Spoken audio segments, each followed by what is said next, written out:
তোরা কে যাবি সে আয়, আমার দয়াল হরিচাঁদ ঠাকুরের নায়। তোরা কে যাবি সে আয়, দয়াল হরিচাঁদ ঠাকুরের নায়। তোরা কে যাবি সে আয়, দয়াল হরিচাঁদ ঠাকুরের নায়।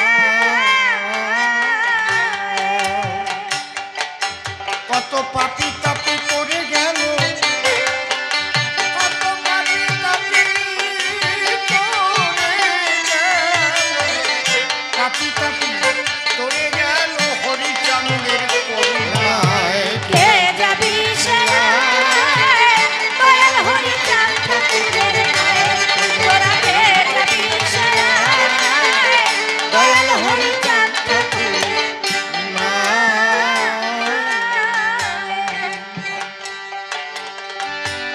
ও দাঁড়ায় সভ্য সভায়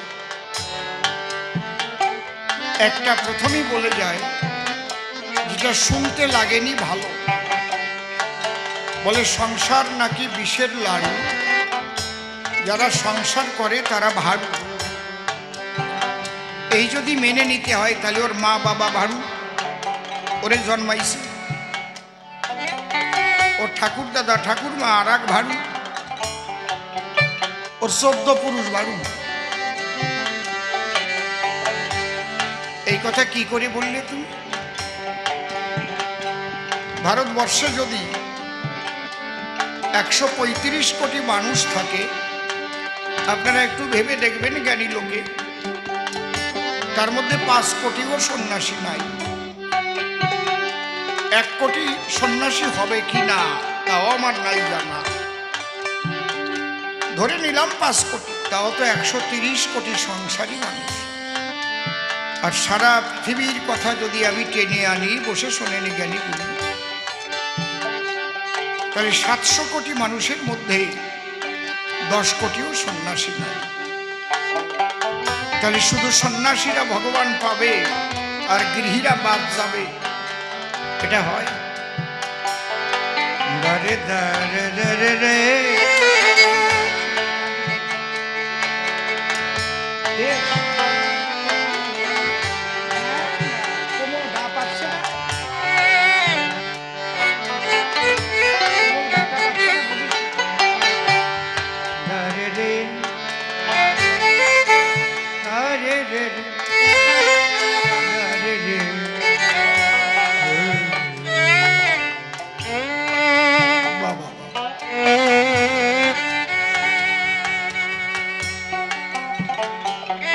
সংসার সর্বশ্রেষ্ঠ আশ্রম, গৃহাশ্রম। ঈশ্বর সৃষ্টিকে ভালোবাসে, তাই যুগে যুগে সমস্ত অবতারগণ সংসারেই আসে। আপনারা কেউ একটা প্রমাণ দিতে পারবেন যে কোন সন্ন্যাসীর আশ্রমে কোন অবতার এসে আবির্ভূত হয়েছে? পারবেন?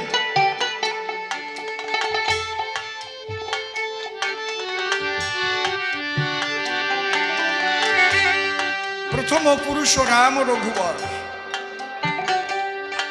আলোকিত করেছিল দশরথের ঘর। মাতা পিতা ছিল তার পিতৃসত্য পালিবারে, লক্ষ্মণ আর সীতা শোনে গেল বন বনান্তর। পরবর্তীতে এলো কৃষ্ণ মদন মোহন, সেও সংসারে করেছিল জন্মগ্রহণ। তারপর শ্রী গৌরাঙ্গ শচী গৃহে এলো, হরিচাঁদ সংসারে আবির্ভূত। সেই সংসারকে তুমি খারাপ বলো? তুমি কে? মানুষটা কে? সংসারী মানুষের উৎপাদিত খাদ্য, সংসারী মানুষের উৎপাদিত ফসল, সংসারী মানুষের উৎপাদিত বসনভূষণ, সংসারী মানুষের তৈরি মন্দির, সংসারী মানুষের তৈরি তোমাদের থাকার বিল্ডিং কে করেছে? কোন সন্ন্যাসী করে?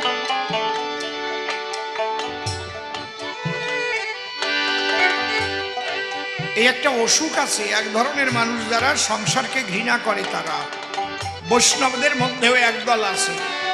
দেখবেন বিধবার মতো নারী থাকে তাদের পাশে পাশে, ওদের ভেগধারী বৈষ্ণব বলা হয়। আপনাদের আছে জানা, ওরা সংসারী বা গৃহী, রান্না করা অন্ন গ্রহণ করে না। আমি ঠিক বলছি কি বেঠিক বলছি?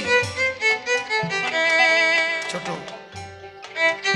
আপনাকে দীক্ষা শিক্ষা দেবে, কিন্তু আপনার বাড়ি গিয়ে সে নিজে রান্না করে খাবে। আপনার চাল, আপনার ডাল, আপনার তেল, তার কিছু উৎপাদিত কিচ্ছু নাই, সবকিছু আপনার, কিন্তু আপনি স্পর্শ করে দিলে সে আর সেবা করবে না। আমি করি মানা, আপনাকে যে করছে ঘৃণা, তাকে কখনো গুরু করবেন না। তাতে আপনি কিন্তু পরপারে যেতে পারবেন না। পাগল বিজয় সরকার একটা গান লিখেছেন, ছুঁয়ে দিলে যে গুরুর যায় জাতিকুল, তার নৌকায় পার করবে তোমায়, এ কথাটা ভাবাই ভুল।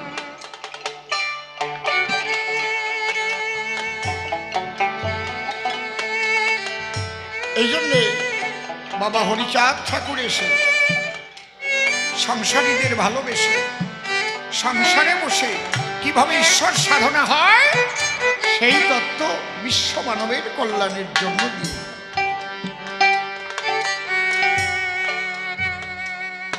এইটাই হচ্ছে আর্য ঋষিদের ধার্য সনাতনী মতবাদ।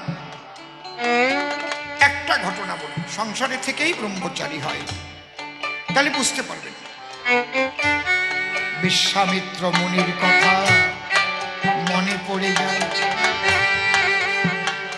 ধৈর্য ধরে শ্রবণ করুন যত সুবিচার। একবার বাতাহারি ব্রত করলেন, 12 বছর রবে, 12 বৎসর শুধু বাতাস আহার করিবে। বাতাহারি মানে বাতাস, এই বাতাস সেবা করি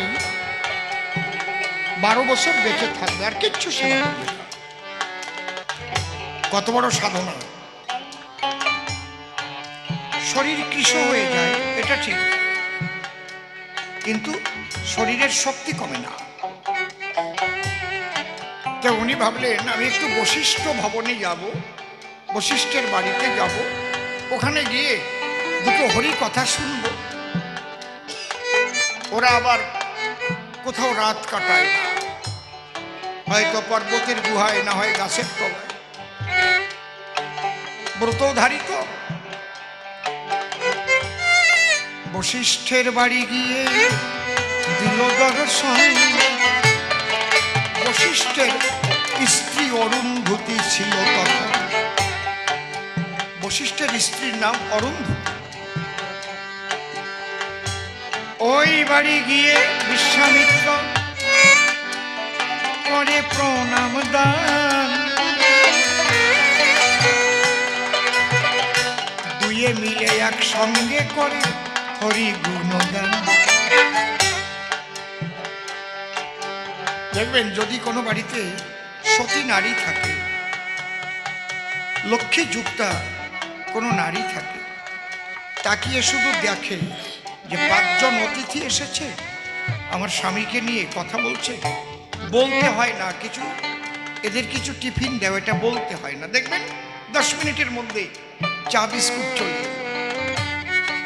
আবার কোনো বাড়ি আছে, স্বামী যদি বলে শুনছো খোকার মা, আমার 5 জন বন্ধু এসেছে, একটু চা করো, দিন দিয়ে ভরে চা করতে গেল। আছে না এরকম? এই এরিয়ায় ওই রকম মায়েরা নাই, এই জায়গায় সব ভালো মায়েরা আছে। তা থাকলেও আমি কব কেন, কি যার কপালে জুটিছে সে তো ঠিক পাচ্ছে যে আমাকে বাড়ির দেওয়ার কথা করছে, আমি দোষের বাকি হব কেন? ছোট বিশ্বামিত্র কিছুক্ষণ ধরে হরি কথা আলোচনা করে প্রণাম করে দান নিজে ওখান থেকে করেছে প্রস্থান। কিন্তু এদিকে অরুন্ধতী উনি কিন্তু রন্ধন কার্যে হয়েছেন ব্রতী। বিশ্বামিত্রের সেবার জন্য উনি রন্ধন করেছেন পরমান্ন মানে মিষ্টান্ন। মিষ্টান্ন এনে থালা ভরে যখন উপস্থিত হয়েছে স্বামীর গোচরে, এসে দেখে তাই স্বামী একা বসে আছে, বিশ্বামিত্র নাই। স্বামী বলো, আমি অতিথি নারায়ণের জন্য রন্ধন করে আনলাম পরমান্ন, কোথায় তিনি? বলে উনি তো এসব সেবা করেন না। আজ 3 বছর হয়েছে উনি শুধু বাতাস খেয়ে বাঁচেন, আরো 9 বছর এইভাবে থাকবেন, ওনার ব্রতটাই হচ্ছে বাতাস। বলে তুমি বলছো কি? আমি যে তার উদ্দেশ্যে পরমান্ন রন্ধন করেছি, আমি যদি অতিথিদের সেবা না দিতে পারি আমি আমার এই জীবন বিসর্জন করবো। বলে বলো কি তুমি? বলে না, আমি আর বেঁচে থাকবো না। বলে তাহলে তুমি যাও। উনি এই নদীর ওপারে একটা পর্বতের গুহার ভিতরে বসে আছে। আমি নদী পার হব কি করে? তখন বশিষ্ঠের 100 পুত্র জন্ম নিয়েছে অরুন্ধতির গর্ভে। তখন তো আয়ু ছিল অনেক, সত্যযুগের। বলছে শোনো, মনের কথা খুলে কই, আমি যদি আজীবন ব্রহ্মচারী হই, আশীর্বাদ করি, তবে তুমি ওই নদীর জলের উপর দিয়ে হেঁটে চলে যাবে। অরুন্ধতী মনে মনে চিন্তা করে, 100 সন্তান আমার গর্ভে জন্ম ধরে, যার ঔরসের দ্বারায় সে কি করে ব্রহ্মচারী হয়? আবার ভাবছে আমার স্বামী যা বলে তা তো মিথ্যা নয়। পরমান্নের থালা নিয়ে নদীর কূলে গিয়া জলের উপর দিয়ে হেঁটে চলে যায়। জলের উপর হেঁটে হেঁটে গেল যখন গুহার নিকটে, থালা হাতে করেছে ক্রন্দন। হে মণি ঠাকুর কথা লবে, এসে একবার সেবা করবে, তোমার জন্য পরমান্ন করেছি রন্ধন। মুনি আছে পর্বতের গহ্বরে, আর অরুন্ধতী ভাসিয়া 2 আখি, বারে বারে ডাকে ঘনে ঘন। মুনি ডাক শোনে না, তাই অরুন্ধতী ভাবে আমার জীবন রেখে কাজ নাই, আমি পাথর খণ্ড নিয়ে মারব আমার কপালের পরে। আমি পাথর দিয়ে আঘাত করি, নিজে নিজে যাব মরি। এই ভেবে প্রস্তর খণ্ড হস্তে যখন করিল ধারণ, আঘাত যখন করতে গেল মুনি বের হয়ে, তখন বলল মা দাঁড়াও, দেখি দুর্লভ মানব জীবন, একই তোমার পরিবেশ, কেন জীবন করছো শেষ?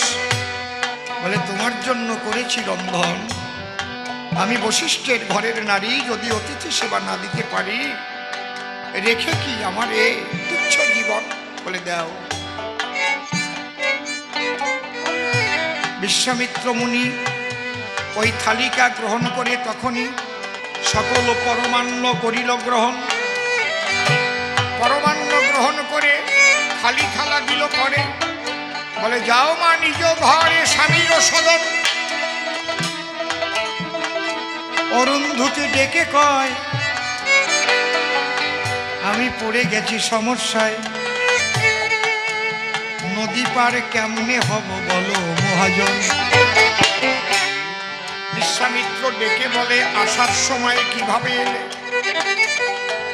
বলে আমার স্বামী দিয়েছিল বচন, মনের কথা খুলে কই, আমি যদি আজীবন ব্রহ্মচারী হই, জলের উপরে দিয়ে হেঁটে যেতে পারিবে এখন,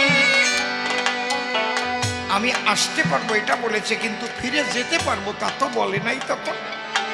তখন বলছে তাহলে আমি তোমাকে একটা আশীর্বাদ করছি, কি, আমি যে 12 বৎসরের তরে বাতাহারি ব্রত করে করতেছি ভ্রমণ, আমি বলি তব ঠাই যদি আমি এই ব্রতের মধ্যে কিছু না খাই, তাহলে জলের উপর দিয়ে তুমি করবে বিচরণ, জলে তুমি ডুববে না মোটে, তুমি যাবে জলের উপর দিয়ে হেঁটে, এই আশীর্বাদ তোমায় করিলাম অর্পণ। অরুন্ধতী ভাবতেছি এতে আর এক পাগল, কেবল এক থাল পায়েস খাইছে, কয় আমি যদি না খাইয়ে থাকি তাহলে তুমি আটকে যেতে পারবা, তার মানে আমারে মারার চান্স নিচ্ছে।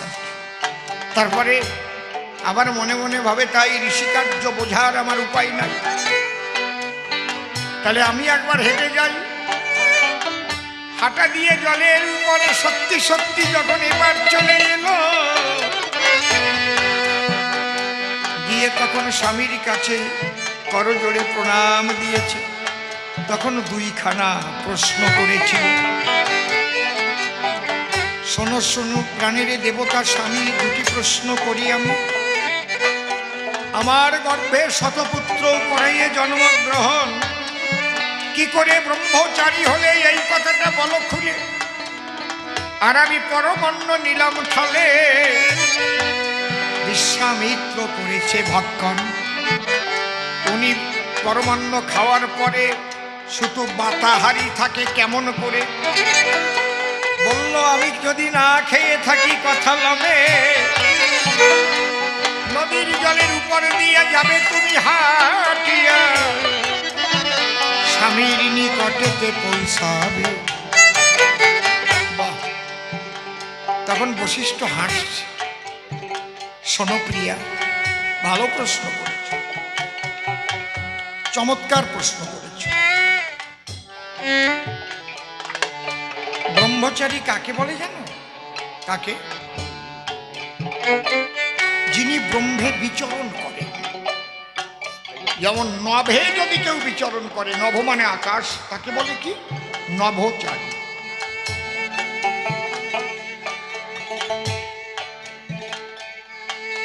জলে যদি কেউ বিচরণ করে, জলচারী বা জলচর প্রাণী। ব্রহ্মে যদি কেউ বিচরণ করে, ব্রহ্মচারী বলে তারে। শুধু বিবাহ না করলেই সে ব্রহ্মচারী নয়, সে চিরকুমার হয়। এই গৃহে থেকে কি করে ব্রহ্মচারী হয়? আগে বুঝতে হবে ব্রহ্মটা কি। ব্রহ্ম এমন একটা শক্তি যা সদা আনন্দ বলে, আনন্দ ধে মানি খল্লি মানি ভূতানি গায়ন। ব্রহ্ম হচ্ছে আনন্দময়। তাহলে ব্রহ্মের স্বরূপ কি? আনন্দ। প্রেয়সী, কথাগুলো শোনো আমার পাশে বসে। তোমার গর্ভে যে আমি শতপুত্র করেছি জন্মগ্রহণ, করাইছি জন্মগ্রহণ, তোমার সঙ্গে হয়েছি মিলন। তুমি বলো, এই সৃষ্টি ক্রিয়া ছাড়া কোনদিন আমার ইচ্ছায় কামনা বশত আমি কি গিয়েছি তোমাকে গ্রহণ করে মারা? আমার পিতৃধন কোনদিন নষ্ট করেছি? আমার কামনা বশত তোমায় করিনি গ্রহণ। তোমার কামনা যদিও করেছি পূরণ, সন্তান চাহিয়ে সন্তান করিয়াছি দান। আর তা না হলে অটল দেশে আমি সদা বিদ্যমান। বলে তাই তো, সন্তান সৃষ্টি ছাড়া তো তুমি কোনোদিন এক বিন্দু পতন করনি। আমি কামনা বশত তোমাকে চেয়েছি, তুমি আমার কামনা পূর্ণ করেছ, আমাকে আনন্দ দানের জন্য। আর শোনো, সন্তান গর্ভে এলে আমার কামনা বশত আমি তোমাকে উপভোগ করবার জন্য কি কখনো চেয়েছি? বুঝাও বলে। বলে না। এই নিয়ম যদি কেউ পালন করতে পারে তাহলে সে সংসারে থেকে ব্রহ্মচারী হয় চরাচরে। লয়ে নিজ নারী ব্রহ্মচারী। এটা হচ্ছে সংসারী ব্রহ্মচারী। আমি ব্রহ্মকে ধারণ করে রেখেছি। আপনি একা একা পারবেন না। সাধনা, রেওয়াজ, গুরু আপনাকে শিখিয়ে দেবে। বারবার বারবার চেষ্টা করে আপনাকে সাধনার দ্বারাই সফল হতে হবে। একটা বাচ্চা ছেলে হাঁটা দিলে প্রথম কি হাঁটতে পারে? তাও জোরে দৌড় দেয়, ধপাস করে পড়ে যায়, ঠিক না? আষাঢ় খেতে খেতে তারপরে হাঁটা শেখে। এই জন্যে মতুয়ার বাজারে ধরা, গুরুকে বলে ধরা। তুমি কার ধরা? আমি মনির ধরা। তুমি কার ধরা? আমি কৃত্তিবাসের ধরা। কি ধরা মানে কি? তুমি কার ধরা? আমি ল্যাংচার ধরা। অধর মানুষ ধরবি যদি ওরে আমার মন, যে ধরেছে তারে ধরে নিরিখ ধরে কর সাধন। তাহলে পিতৃধন রক্ষা করার কৌশল যে তোমাকে শিখাই দেবে, শিখাই দিলেই যে তুমি অটল হয়ে যাবে তোমার বারে বারে চেষ্টার দ্বারায়, সাধনার দ্বারায়, ওটা তোমাকে করতে হবে। কৃপা, ক্রি ধাতু পা প্রত্যয়, মানে করিয়া পেতে হয়। অরুন্ধতী বলে তাই এই প্রশ্নের জবাব পাই, কিন্তু উনি মিষ্টান্ন খাওয়ার পরে না খাওয়া হলো কেমন করে, এর জবাব চাই। বলে না, উনি খায় নাই। খায় নাই মানে এক থালা খাইছে। দেখে নিও একটু ভালো করে, বহু সময় পাও তোমরা। এক থালা খেয়েছে, দেখে।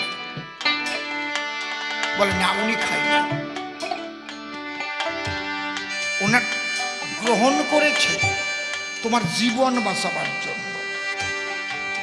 খাওয়া লাগতো না, ওনার ব্রত ভেঙে যেত যদি মনের মধ্যে খাবার চাহিদা হতো।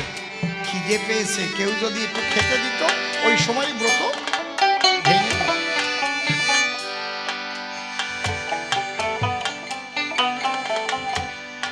উনি যদি মিষ্টি অন্ন না করেন গ্রহণ, তাহলে তুমি একখানা পাথর ধরে আঘাত করতে গিয়েছিলে কপালের পরে, তুমি তেজিবে জীবন। তাই একটা নারীর জীবন রক্ষার তরে তোমার ওই থালা যা ছিল ওইটা দিয়ে ভরে ও একটু পরে ওটা পায়খানা করে বের করে দিয়েছে।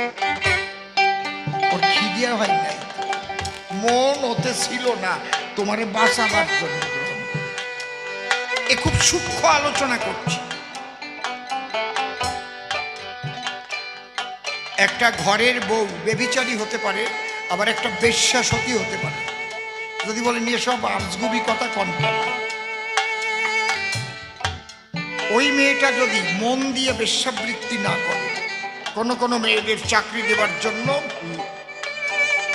লোভ দিয়ে বোম্বে নিয়ে বিক্রি করে দেয়, সে কিন্তু মনে প্রাণে বেশ্যা না, বাধ্য হয়ে ওখানে তার থাকতে হয়। যখন অন্য পুরুষ তাকে ভোগ করে, সে যদি মনে প্রাণে বলে হে শ্রীহরি রক্ষা করো আমারে প্রভু, আজ আমি শয়তানদের কপালে পড়েছি, ঠাকুর আমি যেন এখান থেকে বাঁচতে পারি, কোথায় তুমি দয়াল হরি। সে কিন্তু মনে মনে সম্ভোগের যে আনন্দ ওটা উপভোগ করলো না, তার মন ছিল হরির পায়। এই জন্য সে বেশ্যা নয়, শয়তানরা তার দেহের উপর অত্যাচার। বোঝা গেল কি? কিন্তু সংসারের বউ যদি হয়তো একটু গরিব মানুষের ছেলের সাথে বিয়ে হয়েছে, এখন মোটর সাইকেলও নাই, বউটা সুন্দরী, কেউ একটা মোটর সাইকেলে বউ নিয়ে যাচ্ছে, পিছনে বসে জড়াই ধরে মনে মনে ভাবতেছে আমার বাবা এমন জায়গা বিয়ে দিচ্ছে, একটা মোটর সাইকেলও কিনতে পারে না, ওই রকম একটা ছেলের সাথে বিয়ে দিলি আমি কি সুন্দর জড়াই ধরে থাকতাম, আমারে নিয়ে ঘুরে বেড়াতো। ওই যে গেল, মনে মনে ভাবলো যদি বলেন এ আপনি আজগুবি কথা কি করে বলেন? আরে মন ও করতি পাপানি মন ও লিপ্পন্তে পাতকা মনমনা ভুক্ত নচপুণ্য নপাতকা। মনই পাপ করে, মনই পুণ্য করে। কথা বোঝা গেল কি? খুব সূক্ষ্ম আলোচনা করছি। এই জগৎটা খুব কঠিন।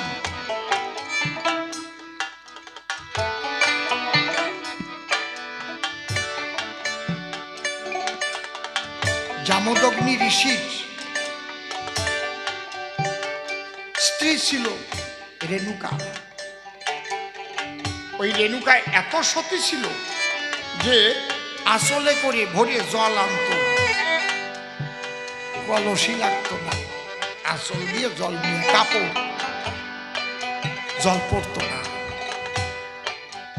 একদিন ঘাটে গিয়ে আসলে জল নিয়ে হঠাৎ দেখতে পায় যে নদীর কিনার ধরে এক রাজপুত্র ঘটকে চড়ে মানে ঘোড়ায় চড়ে যাচ্ছে।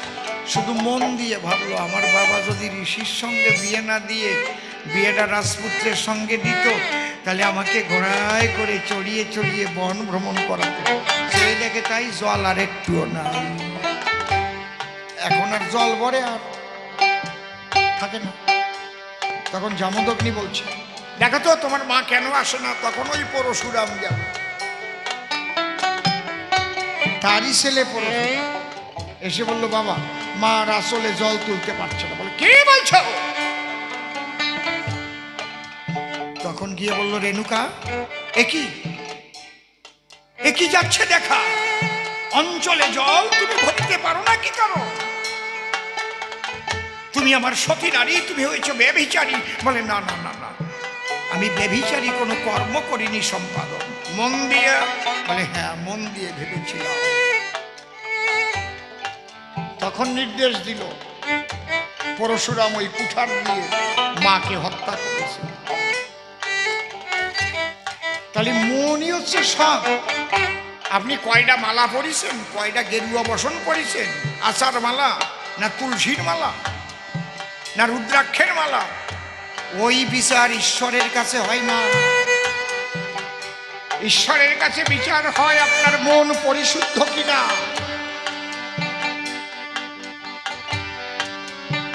আপনি মন দিয়ে মনপ্রাণ দিয়ে ঈশ্বর চিন্তা করেন কিনা, মনে প্রাণে আপনি পবিত্র কিনা। মালা তো মরে গেলি, আরো যদি মালার মধ্যে সোনার দানা থাকলি যা গন্ডগোল বাঁধে। কিছু কিছু মালার মধ্যে গোল গোল সোনা দিয়ে বানায় না বড় লোকরা। ছেলের বউ থাকলি কেন, বড় ছেলে স্বপ্ন দেখলো বাবা আমারে স্বপ্নে কইছে ওই মালাটা আমারে নীতি কইছে, ওতে 2 ভরি সোনা রইছে। কথা বোঝা যাচ্ছে কি? এই পোশাক পরিচ্ছদ কেন পরে? মনটাকে তৈরি করবার তরে যে আমি একটা মালা নিলাম, আমি একটু পোশাক পরলাম। মনটা দেখবেন না, কীর্তনে গেলাম সবাই একটু তিলক টিলক দিয়ে বা বলো আর কি, বাইরে যাইয়া আর সে ভাব শিখে গেল। ওই ভাব ধরে রাখতে হবে। এই জন্য অশ্বিনীকর্তার গান আছে, কেউ যদি ঢেউ ধরতে পারো প্রেম সাগরে। এত সোজা নাকি? আরে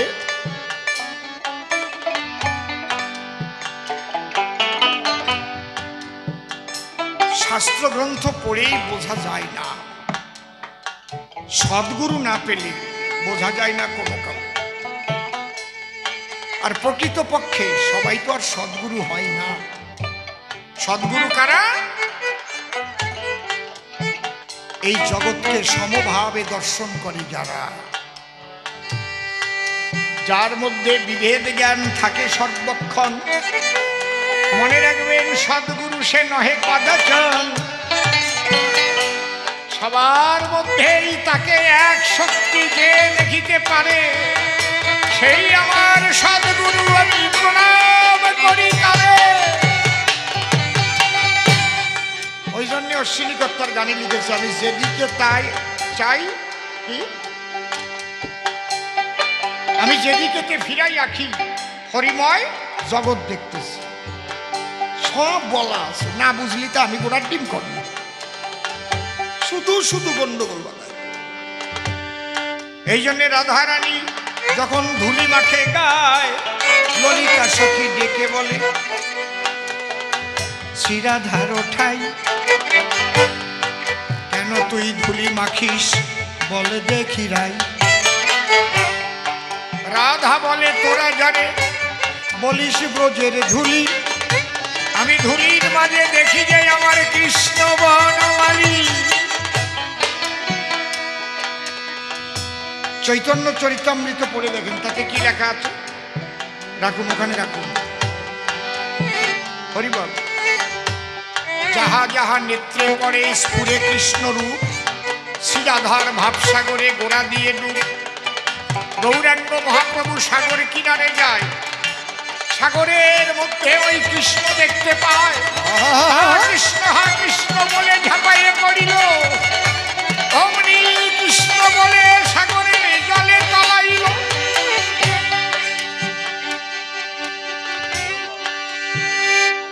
এক জেলে জাল ফেলিছে, মহাপ্রভু তো কৃষ্ণময় হয়ে গেছে সব, ওই জালে মহাপ্রভু বাঁধিছে।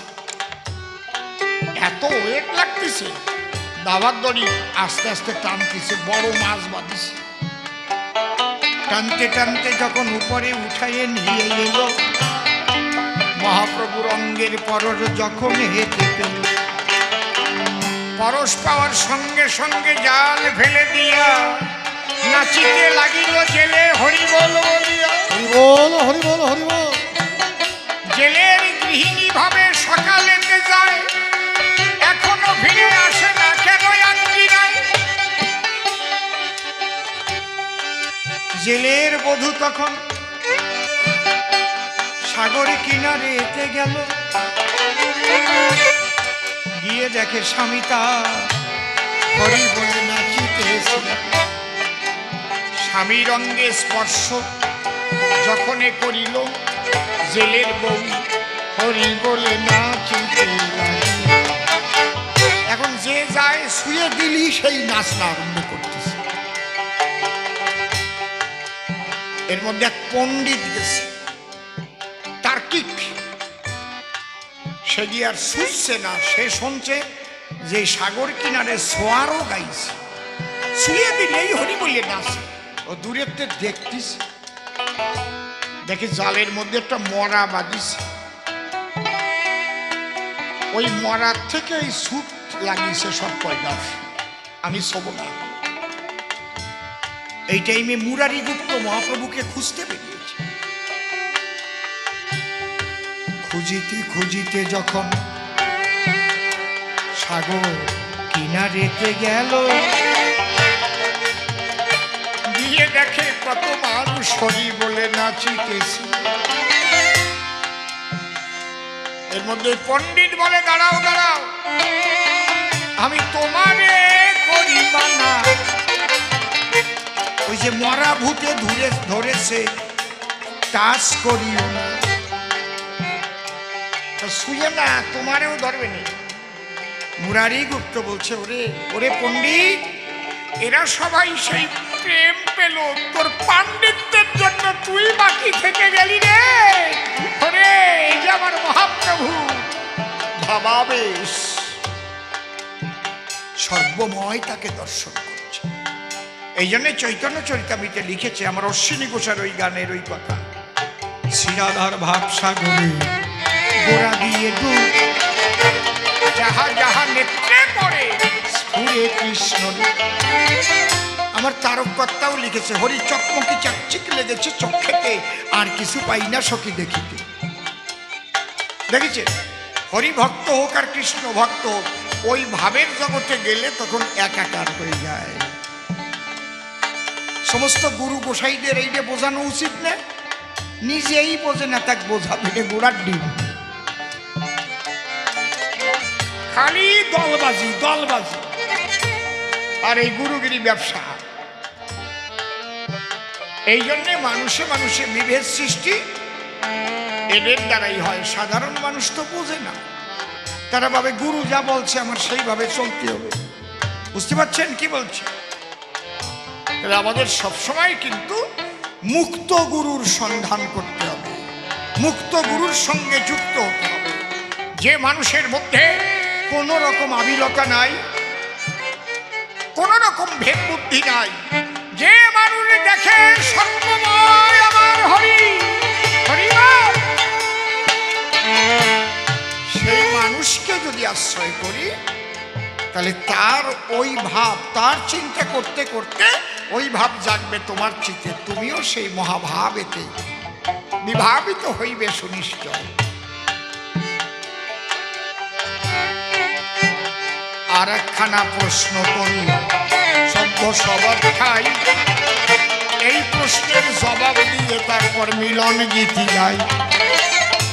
বলে গুরুচাঁদকে বাবা তোমরা বলো কি কারণ, হরিচাঁদ হলো ব্রহ্ম সনাতন। হরিচন্দ্রে বাবা বলছো ঠিক আছে, তার ছেলেরে বাবা বলা যায়? দেখো ব্রহ্মচারী বাবা বলে কইয়া হয় না, বাবা ডাক শোনার মতো গুণ থাকলে এমনি বাবা করে। চান্দা বাজার আপনারা নাম শুনেছেন? বনগাঁ থেকে হেলেন্সা যাবার সময় চান্দা বাজার, আমি 40-42 বছর আগের কথা বলতেছি। ওখানে একটা বট গাছ ছিল, ওই বটতলায় একটা ঘুমটি ছিল, ওই পান বিড়ি সিগারেট বিক্রি করত। ওখানে এক বুড়ো বসত, বুড়োর বয়স 80 বছর তো ছিল। যদি আপনি গিয়ে শুধু বলেন দাদু 1 প্যাকেট সিগারেট দেবেন, জম্বের দাগা রাখবে। আমি দাদু, তোর বাবা দাদু, আমি দাদু, আমি বুড়ো হয়েছি। যদি খালি যাই এখন খোকা বাবু আমারে 1 প্যাকেট সিগারেট দেবে, 1 প্যাকেট সিগারেট তো দেবেই দেবে, আর 1 প্যাকেট ভাঙিয়া আর একটা সিগারেট আপনারে খেতে দেবে, একটা দেশলাই দিয়ে দেবে ফ্রি। তুমি খুব ভালো মানুষ। খোকা বাবু বলতে এটা সবাই জানাজানি হয়ে গেল, কেউ আর বুড়ো দাদু পাতো না। খোকা বাবু বললি একটা সিগারেট বেশি পাতো আর একটা দেশলাই পাতো, লাভ হোক আর লোকসান হোক তাতে কি, খোকা বাবু কইতো না? বিশাল ব্যাপার না?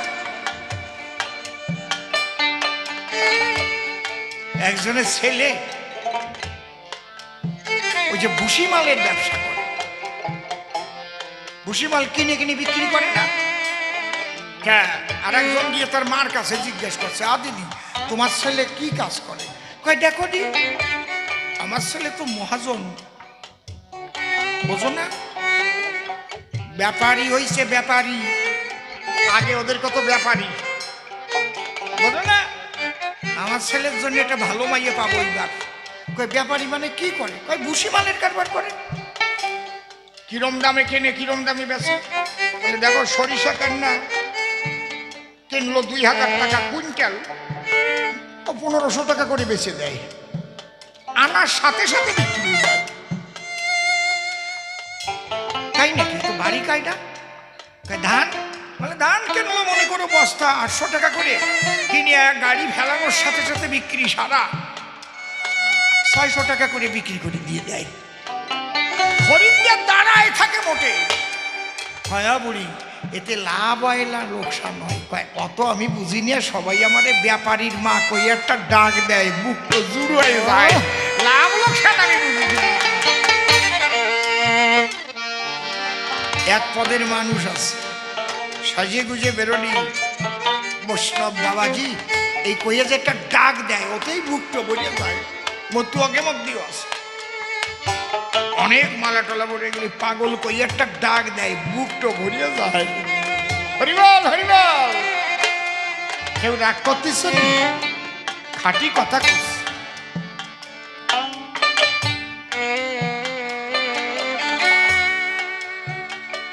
বাবা ডাক শুনতে গেলে কিছু অর্জন করতে হয়। আমাদের সনাতন ধর্মে বলছে পঞ্চপিতা সপ্তমাতা। একটু শোনেন কথা। রাত 11:15 বাজে, একটু শোনেন, বসেন। নিজে কি বাড়ির গান বলে গাইয়েই যাচ্ছে কি? এই কথাটা একটু ভালো করে শোনেন।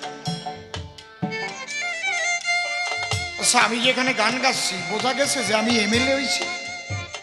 কোনো রাজনীতির কথা একটাও র উচ্চারণ করেছি নাকি কন? আমি যদি কবি গান গাইতে গিয়ে রাজনৈতিক কথা বলি তাহলে আমার কবি গানের মর্যাদা থাকবে? সবাই আমাকে হরি কথা কৃষ্ণ কথা বলবার জন্য নিতে পারে কোনো, কিন্তু যারা তৃণমূল করে তারা ভাবে আনা যাবে না, ও শালা বিজেপির এমএলএ, ও আসে কেন না কইয়ে বসে এরকম ভাবে। মাইদি সত্যি কথা চোখ ছুঁয়ে বলছে, আনতে দেয় না, বাদী হয়। হ্যাঁ না, অসীম সরকার যাবে না, বোঝো না, এ বুঝবে না যে এই আসনটা রাজনীতির আসন না। অসীম সরকার অত ভালো না, আজকে আমি এমএলএ আছি, কালকে থাকবো না, ও তো থাকতে পারে, কিন্তু আমার হরি কথা কৃষ্ণ কথা থাকবে।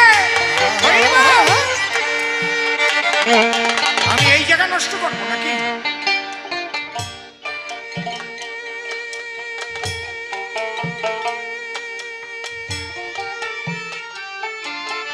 বাবা পাঁচ আমাকে সনাতন ধর্মে বলেছে পঞ্চপিতা সপ্তমাতা। শোনেন আজকে পঞ্চপিতা কে কে? যে জন্মদাতা সে এক পিতা, যে শিক্ষাদাতা সে এক পিতা। শিক্ষা দুই প্রকারের, একটা জাগতিক শিক্ষা, একটা আধ্যাত্মিক শিক্ষা। এই জন্য গুরুকেও বাবা বলে, ঠিক বলছি তো? শিক্ষককেও বাবার সম্মান দেওয়া উচিত ছাত্রের, এটা আমাদের ছোট থেকেই মা বাবাই শিখিয়েছিল, এখন আর নাই। শিক্ষককে যে পিতার সম্মান দিতে হয়, এখন সেই সমাজ আছে নাকি বলুন তো মশাই? আগে শিক্ষকদের বাইরে দেখা হলেই আমরা প্রণাম করেছি, ঠিক বলছি না বেঠিক বলছি? স্যার ভালো আছে, এখন করে? শিক্ষক পিতার সম্মান পাবে। এক পিতা জন্ম দিল, আর ওই শিক্ষক ওই পিতা জ্ঞানের নয়ন উন্মীলিত করেছিল।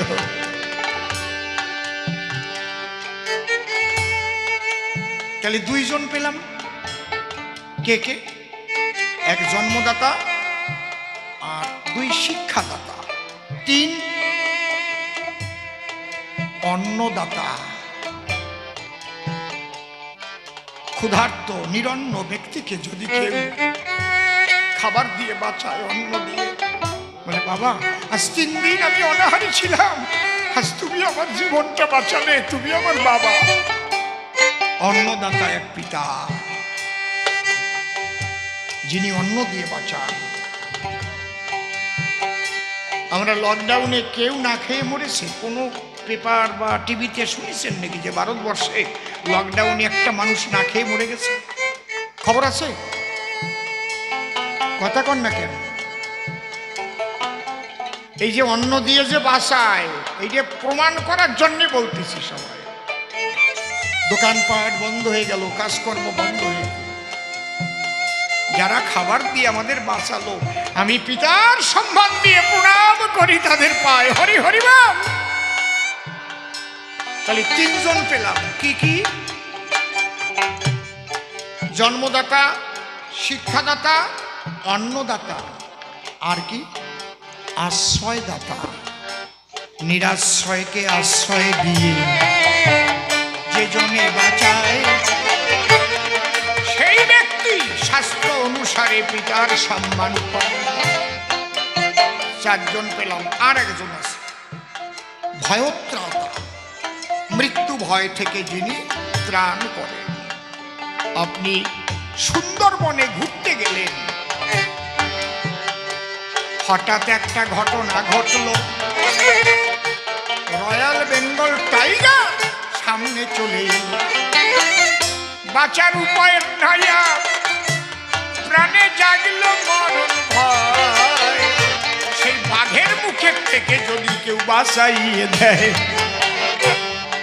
বাবা বলে তখন তাকে প্রণাম করতে হয়। বাবা তুমি না থাকলে আমাকে আর কেউ বাঁচাতো না, তুমি আমার কত জন্মের বাবা ছিলে, তাই আজ আমার মৃত্যুকালে আমাকে বাঘের মুখের থেকে বাঁচাবে। ওরাতে বন্দুক ছিল, গুলি করে দিয়েছে, ফাঁকা আওয়াজ শুনে বাঘ দৌড়ে পড়ে।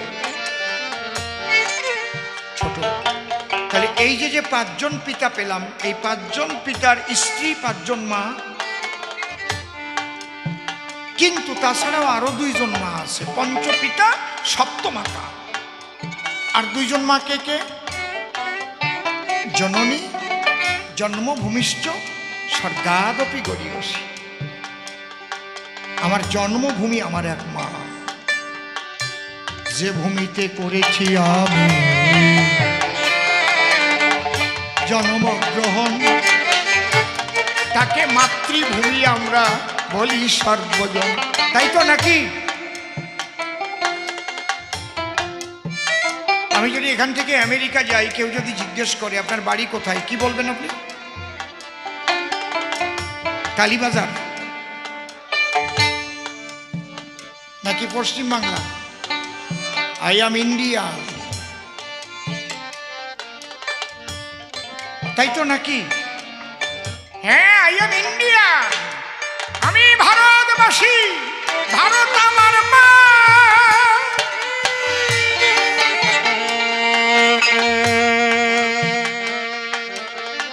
আমার মায়ের অসম্মান হলে আমি তা কিন্তু মেনে নেব না।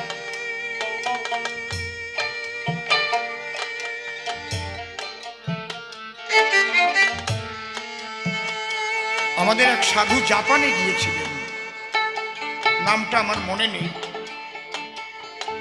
উনি একটা স্কুলে গেছেন, সেখানে ওখানকার পরিবেশ পরিস্থিতি জানার জন্য একটা জিনিস আপনারা জেনে রাখেন, পৃথিবীর মধ্যে একটা দেশ আছে যেটা জাপান, যেখানে সার্টিফিকেটের উপর চাকরি হয় না, যোগ্যতার উপর চাকরি হয়। যে কোনো ব্যক্তি যে কোনো চাকরির জন্য অ্যাপ্লাই করতে পারে। আমাদের ভারতবর্ষে যেমন আইপিএস না পাশ করলে তো আর সে সুপারিনটেন্ডেন্ট অফ পুলিশ হতে পারে না। পারে কি? কি এসপি হতে পারে? আইপিএস পাশ করতে হয়। আইপিএস, ডব্লিউবিসিএস পাশ না করলে তো আর বিডিও হওয়া যায় না। যাবে? কিন্তু একমাত্র জাপান পৃথিবীর মধ্যে ওই রকম কোনো লেখাপড়া নেই। ছোট, আপনি ক্লাস 8-এ পাশ করেও পুলিশ সুপারের জন্য অ্যাপ্লাই করতে পারেন যদি আপনার যোগ্যতা থাকে। ওই জাপানে সাধু গেছে, ক্লাস 6-এ পড়ে একটা ছেলে তাকে জিজ্ঞেস করছে, আচ্ছা তোমাদের এখানে ধর্ম কি? বলে আমরা বৌদ্ধ ধর্ম। আচ্ছা, বুদ্ধদেব তোমাদের কাছে ভগবান? বলে হ্যাঁ, আমাদের ভগবান বুদ্ধদেব। বলে যদি তুমি দেখো ওই বুদ্ধদেবের নেতৃত্বে, বুদ্ধদেবের সেনাপতিত্বে জাপানকে দখল করবার জন্য প্রচুর সেনাবাহিনী নিয়ে তারা ধেয়ে আসছে, তুমি কি করবে? বইটাই লেখা আছে। বলার সঙ্গে সঙ্গে ছেলেটার হাত শক্ত হয়ে গেল। বলে যে ভগবান হোক, আমার মাতৃভূমিকে যদি দখল করতে আসে আমি তার বিরুদ্ধে লড়াই করব। প্রথম বলেছে বুদ্ধদেব আমার ভগবান, তারপরে বলছে জাপান আমার মাতৃভূমি। সেই বুদ্ধদেব, সে যদি আমার মাতৃভূমি আক্রমণ করতে আসে তাহলে তারে আমি ছেড়ে দেব না। তাহলে ভারত আমার মা, এই ভারত মাতাকে শৃঙ্খল মুক্ত করবার জন্য ক্ষুদিরাম জীবন দিয়েছে। নেতাজি সুভাষ চন্দ্র বসু হারিয়ে গেল, ভাস্করদা, সূর্য সেন, মাতঙ্গিনী হাজরা, বিনয়, বাদল, দীনেশ, তিতুমি অকাতরে প্রাণ দিয়েছিল। কারা? কেন দিয়েছিল? মায়ের সম্মান রাখার জন্য।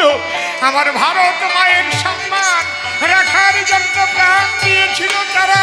হরি হরি বল, হরি বল।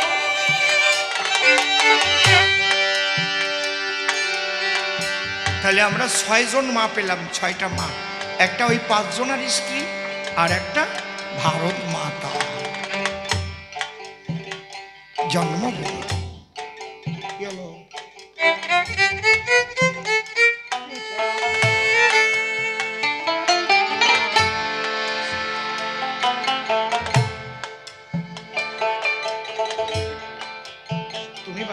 সুর বানতে হারমোনিয়াম ধরতে হয় না, যার হারমোনিয়াম শুনে সুর বানতে হয় সে বাদও কিনা। সুর এখানে ভাসছে, ইথারের মধ্যে সুর ভাসছে, এই সুর এখান থেকে আমি বাঁধবো। হারমোনিয়াম আবার লাগবে কেন? একদম কারেক্ট বেঁধে দেবো, তবেই তো আমি উস্তাদ। একটা সুর এখানে ভাসছে তরঙ্গে ইথারের মধ্যে।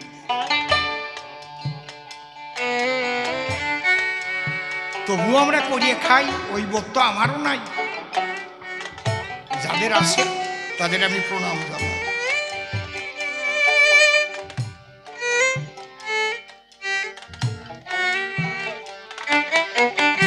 আর একটা মাছ আমি এবার সাক্ষী না মানিয়া এটা আমি কব না, তাহলে আমার গাড়ি দোষ পড়বে না। আচ্ছা মা, একটু বুড়ো বুড়ো মানুষ দরকার। ওপার বাংলায় বাড়ি ছিল কাদের কাদের এই জায়গা, একটু হাত তোলেন তো। তো আর কারো ছিল না ওপার বাংলায় বাড়ি? কি সাহস পাচ্ছেন? ওই দেশে থাকতি, এখানে করেন কিনা আমি জানি না, এখানে করেন কিনা আমি জানি না, ফাল্গুন মাসে গোয়াল ঘরে গোফাগুনা পূজা হতো কিনা দেখি। যারা যারা হতো কইছে আমি একটা জিনিস জিজ্ঞেস করব, আমার কথা শুনিয়ে ভাবে ভাবে করি হবে না। গরুর গায়ে কি দিত? এই তো চালির গুঁড়ো, আতপ চালির গুঁড়ো গুলিয়ে কলকে দিয়ে সাপ দিত। একদম ঠিক। তাহলে আমাদের 14 পুরুষ ফাল্গুন মাসে গোমাতার পুজো করে আসছে, আসছে কিনা গোফাগুনা পূজা।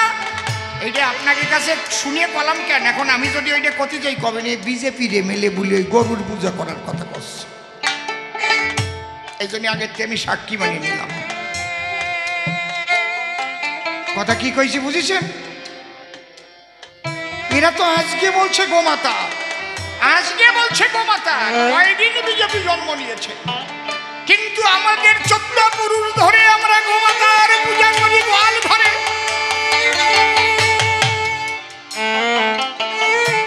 করি তো, আমাদের মুনি ঋষি শিখিয়ে গেছে, এটা আমাদের সংস্কৃতির মধ্যে পড়ে।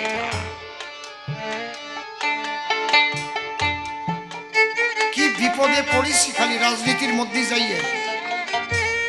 সত্যি কতটা কতি গেলেও দোষ হবে, বুঝতে পারছেন কি বলছেন? তাহলে আমার মা ভারত, যদি আমি ভারত মায়ের জয় নেই তাতেও দোষ হবে। আমি যদি বলি বসি বলো ভারত মাতা কি, তবে এই এই যে এই যে এই যে, তাহলে আমার মায়ের জয় আমি দেব নাকি তোমার মার জয় আমি দেব না? আমি শাস্ত্রীয় ব্যাখ্যা করে দেখিয়ে দিলাম, জননী জন্মভূমিষ্ঠ স্বর্গাদপি গরীয়সী। আমি জাপানের শীর্ষে পড়া ছেলের তার যে উক্তি যে বুদ্ধদেব ভগবান হতে পারে, কিন্তু যদি বুদ্ধ ভগবান আমার মাকে দখল করার পরে সৈন্য নিয়ে আসে, আমি তাকে ক্ষমা করব না, আমি অস্ত্র ধারণ করবো তার বিরুদ্ধে।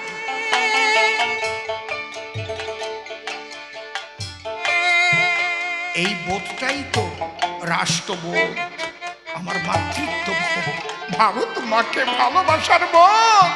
এই বোধটা যার মধ্যে নাই সে মানুষ নয়। আমি আমার ভারত মাকে ভালোবাসবো না, আমি কাকে ভালোবাসবো? আমি আমার ভারত মায়ের অসম্মান সইব না। তাহলে এই যে সপ্তমাতা পঞ্চপিতা আলোচনা করে বুঝাইয়ে দিলাম আমি শাস্ত্র গ্রন্থ ধরে। এইবার গুরুচাঁদ তাহলে কোন বাবা? আসল কথা তো ওই জায়গায়, গুরুচন্দ্রে বাবা কও কেন? History of education. শোনো মা, আর একটু শোনো ধৈর্য ধরে। আমি এত সময় গান কিন্তু গাই না, নিজেকে বাড়ির গান গুলি, এই জন্য টানিয়ে টানিয়ে বসাইয়ে গাচ্ছি, বোঝো না? আমারও কি খিদে লাগে নাই নাকি?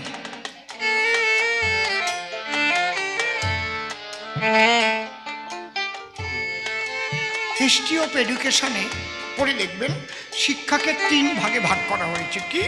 প্রাচীন যুগীয় শিক্ষাধারা, মধ্যযুগীয় শিক্ষাধারা, আধুনিক যুগীয় শিক্ষা। প্রাচীন যুগে শিক্ষিত হতে হলে কোথায় যেতে হতো লেখাপড়া শিখতে? গুরুগৃহে। যেমন শ্রীকৃষ্ণ গুরুগৃহে গিয়েছিলেন। বলুন তো শ্রীকৃষ্ণ কোন গুরুর কাছে লেখাপড়া শিখেছিলেন? দেখি কেউ নামটা জানে নাকি? কেউ জানেন? কেউ জানেন কৃষ্ণ বলরাম লেখাপড়া শিখতে কোন গুরুর কাছে গিয়েছে? কেউ জানেন না? আপনারা কি সনাতন ধর্মের মানুষ তো নাকি? কেউ বলতে পারতেছেন? কীর্তনে গুরু দক্ষিণা পালাটাও শোনেন নাই জীবনে? সান্দীপনী মুনি তার বাড়িতে লেখাপড়া শিখতে গিয়েছিল কৃষ্ণ, যাকে আমরা বলি ঈশ্বর পরম কৃষ্ণ সচ্চিদানন্দ বিগ্রহ অনাদির আদি গোবিন্দ সর্বকারণে কারণ শঙ্কর্ষণ বলরাম। তাহলে তিনি তো সব জানেন, তিনি লেখাপড়া শিখতে গেলেন কেন? তাহলে শিক্ষার কত প্রয়োজন। তাহলে প্রাচীন যুগে গুরুগৃহে, মধ্যযুগে টোল ত্রিপাঠী তৈরি হলো। আমার শ্রীমান মহাপ্রভু বিদ্যানিধির টোলে লেখাপড়া করেছিলেন। যান বিদ্যানগরে, এখন যান নবদ্বীপের পাশে, এবং নিজে টোল খুলেছিলেন। রাধায় অঙ্গ কৃষ্ণ অঙ্গ মিলে শিবরাঙ্গ হলো। সে কি কারণে লেখাপড়া শিখতে টোলে পড়তে গেল? এগুলো কেন বলছি? যে লেখাপড়ার প্রয়োজনীয়তাটা কি, যাদের আমরা ভগবান বলে পূজা করি তারাও লেখাপড়া শিখতে গেছে। হরি বল, কায়দা আছে। এই প্রয়োজনীয়তাটা, এই বোধটা একটু ভালো করে জাগুন। যে মন্দিরে সন্ধ্যা সকালে যাদের পূজা দেয় তারাও নিজেরা লেখাপড়া শিখতে গেছে। তাহলে মধ্যযুগের টোল ত্রিপাঠী ছিল। দুঃখের বিষয় 85% মানুষ, সমাজের শতকরা 85 জন মানুষের লেখাপড়া শেখার অধিকার ছিল না। ছোট ছোট কেন বলছে? ওরা হচ্ছে শূদ্র। একমাত্র লেখাপড়া শিখবে কারা? উচ্চ কুলে জন্ম নিয়েছে যারা। আপনারা অবাক হবেন না শুনলে, স্বয়ং হরিচাঁদ ঠাকুরের ছেলে গুরুচাঁদ ঠাকুরকে কোনো স্কুলে ভর্তি করেনি, শুধু নমশূদ্র বলে। এমন কিছু শাস্ত্রগ্রন্থ লেখা হয়েছে যেইগুলো দিয়ে এই সমাজটাকে এইভাবে পরিণত করেছে। কারা? ওই যে আর্য ঋষির পরবর্তী প্রজন্ম যারা, যারা ব্রহ্মজ্ঞানহীন বামুন। ব্রহ্মজ্ঞান নাই, খালি 9টা সুতোর গুণ। ছোট এই মানুষগুলো লেখাপড়ার অধিকার ছিল। শুনলে আরো অবাক হবেন, ক্যালকাটার সংস্কৃত কলেজে ঈশ্বরচন্দ্র বিদ্যাসাগর যখন প্রিন্সিপাল ছিলেন,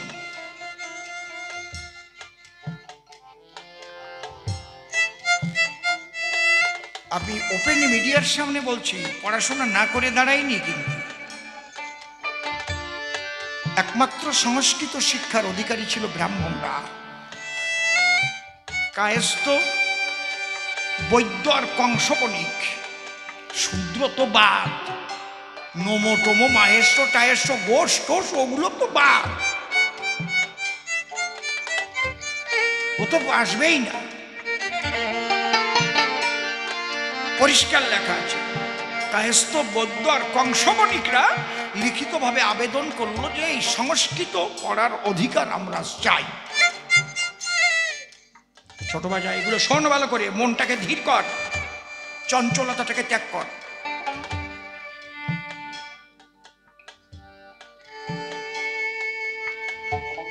তখন ম্যানেজিং কমিটির সভা ডাকা হলো। তাতে সিদ্ধান্ত হলো না, সংস্কৃত শেখার অধিকার একমাত্র ব্রাহ্মণদেরই থাকবে। ঈশ্বরচন্দ্র বিদ্যাসাগর যখন সংস্কৃত কলেজের প্রিন্সিপাল, এই টাইমের কথা। বিনয় ঘোষের লেখা ঈশ্বরচন্দ্র বাঙালি সমাজ বইটা পড়ে দেখবেন, কলেজ স্ট্রিট থেকে কিনি।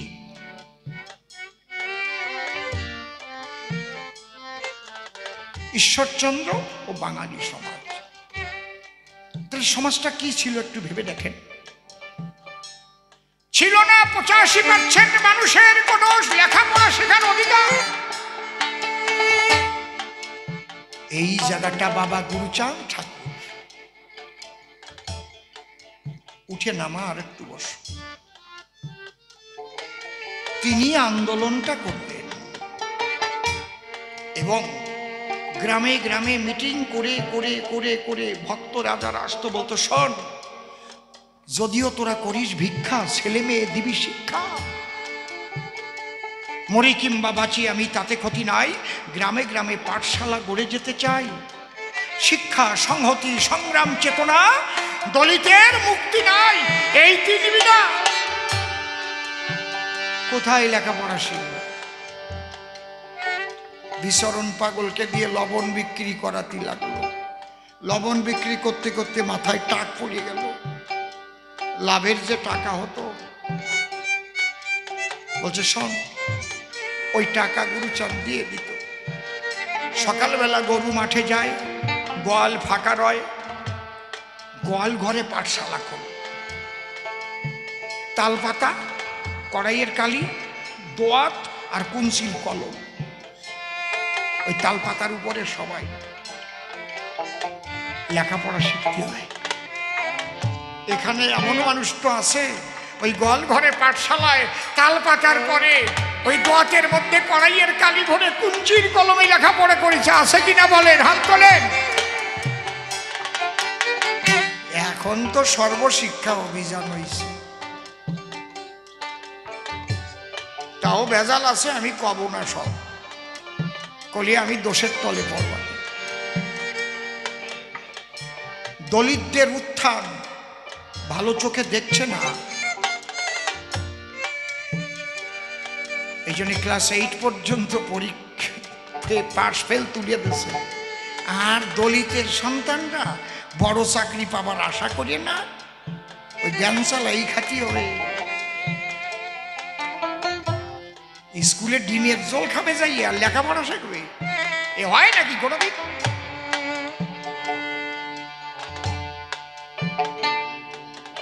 আমি কি মানুষ, কি কথা বলতেছি বুঝিস? তোমাদের জন্য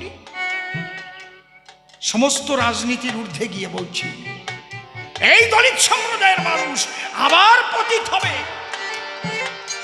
এরা ডাক্তার, উকিল, মোক্তার, ব্যারিস্টার, মন্ত্রী, এমএলএ, এমপি হচ্ছে, এক শ্রেণীর মানুষের সহ্য হচ্ছে না, সুকৌশলে এদের শিক্ষার মেরুদণ্ড ভেঙে দিচ্ছে, আমরা বুঝতে পারছি না। পাশ ফেল না থাকলে ছেলে মেয়েরা লেখাপড়া শিখতে পারে? গরিবের ছেলে মেয়ে সরকারি স্কুলে পড়বে, আর ওই ধনীর ছেলে মেয়ে প্রাইভেট স্কুলে পড়ে টক টক করে ইংরেজিতে কথা কবে। চাকরি কারা পাবে? তোমার ছেলে মেয়ে পাবে। গোল গোল হাঁসের ডিম পাবে, তাও তারে ক্লাসে তুলে দিতে হবে। আমার বউ মাস্টারি করে, কয়ে সহ্য করতে পারি না, কিচ্ছু পারে না, তাও পাশ করাই তুলে দিতে হবে। এক ক্লাসে 2 বার থাকা যাবে না। আমাকে সময় এক ক্লাসে 4 বছর 5 বছরও ছিল না। পাশ করবা তারপরে উঠবা, ফাজলেমি নাকি? কি কোনো সাবজেক্ট পড়া না হলে মাস্টার মশাই ঘরে বসে রয়েছে, স্কুল ছুটির পরেও পড়া করবি, তারপরে আমার দ্বারা দিবি, তারপর বাড়ি যাবি। ছিল কিনা বলেন আপনারা? বেতের বাড়িতে পাছা লাল হয়ে গেছে, দড়া দড়া হয়ে গেছে, বাড়ি যেয়ে বললি বাবা আবার মাটিছে। এখন মাস্টারের হাতের থেকে বেত কেড়ে নিয়েছে, আর লেখাপড়া হবে? কেউ বুঝতে পারতেছে না আমি একা কি করব। আমি ভাবতে ভাবতে শেষ হয়ে গেলাম। এই মানুষগুলো কেউ বুঝতে পারছে না যে আগামী দিন ঘোর অন্ধকার। চাকরি কি করে পাবে তোমার ছেলে চাকরি? ও তো ফেল করে ক্লাসে উঠেছে। ভিত যদি শক্ত না হয়, ভিতটাই তো 8 পর্যন্ত, 8কে বলতো আগে 3rd ক্লাস। ঠিক বলছি কিনা? কোন সন্তানরা সরকারি স্কুল থেকে ভিত পরিপক্ক হয়ে উঠছে? বলেন বলেন।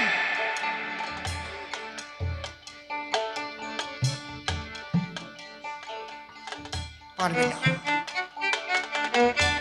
আর যদি কেউ কয় আমরা বলেছি সবাইকে একটু বেশি বেশি মার্কস দিতে, তুমি মার্কস দেওয়ার কিনা? মার্কস তো পাবো আমি আমার লেখনির জোরে, আমার উত্তরের জোরে। আমি উত্তর দিতে পারলাম না, তুমি 10-এর মধ্যে 8 দিয়ে দেবা। দেখি, তার মানে আমার সর্বনাশ করতেছো তুমি। বোঝা যাচ্ছে কি কথাগুলো? যাও, আমার কপালে যাও হবে, তোমরা রেকর্ডিং করে ছেড়ে দাও। আমি কেউরি ভয় পেয়ে কথা কইও না, আমি এই সাধারণ মানুষের মানুষ।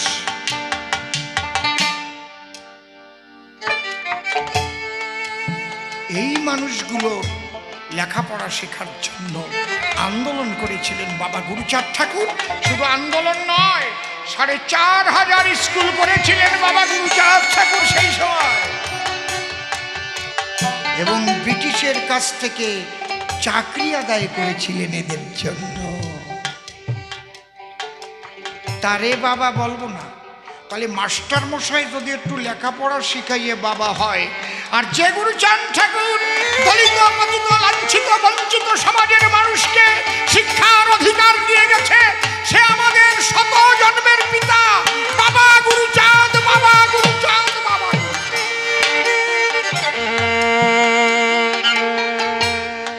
আমার গায়ের চামড়া দিয়ে বাবা গুরুচাঁদের পাদুকা তৈরি করে দিলেও ঋণ শোধ হবে না। কথা বলার শক্তি পেয়েছি গুরুচাঁদের বলে, তাই না হলে দলিত পতিতরা যেত রসাতল। অনেক সময় হয়ে গেছে, রাত 12টার বেশি বাজে। এইবার মিলন গাইব সভ্য সভা মাঝে। খারাপ কিছু কই নাই তো নাকি? কালকে সকালবেলা আমার গালাগালি করবানে নাকি? হা হা। যমুনে এই কি তুমি সেই যমুনে প্রবাহিনী, যমুনে যমুনে সেই যমুনে, যমুনে বিশাল জটে রূপের হাতে বিকাজনী কান্তমণি, যমুনে তুমি সেই যমুনে প্রবাহিনী, যমুনে এসো এসো সদানন্দ, আজ মিলনে হবে আনন্দ। কেন আমরা শুধু শুধু দুজনেতে করবো দ্বন্দ্ব? এবার বাড়ি যাবে ভক্তবৃন্দ, মায়েরা দেউল ধ্বনি, যমুনে এই কি তুমি সেই যমুনে প্রবাহিনী। হরি কথা শ্রবণ করে আজ দ্বিধা দ্বন্দ্ব গেল দূরে। আমিও যেতে চাই দেখি ওই হরির বাজারে।